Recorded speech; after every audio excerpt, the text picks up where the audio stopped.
Assalomu alaykum azizlar, navbatdagi bemorimiz semizlik bilan tana vazni indeksi 35, semizlik 2-daraja. Bemorimiz bizga Polsha davlatida tashrif buyurdilar, aynan oshqozon rezeksiyasi uchun. Hop, bemorimiz tekshirdik, analizlari joyida. Hozir operatsiyamizni boshladik.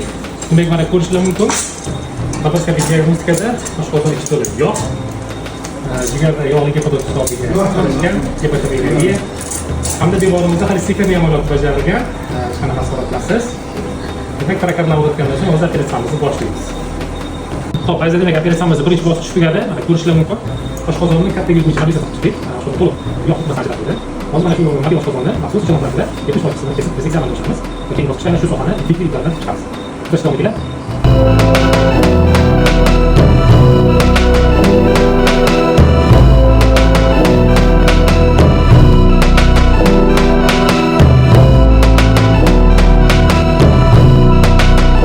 Hozir demak, operatsiyani yakunladik. Marhamat, ko'rishlar mumkin. Xo'sh, mana bu jigar bo'lishdan mumkin yog'li gepatod. Operatsiyamiz muvaffaqiyatli yakunlandi. Hammaga rahmat.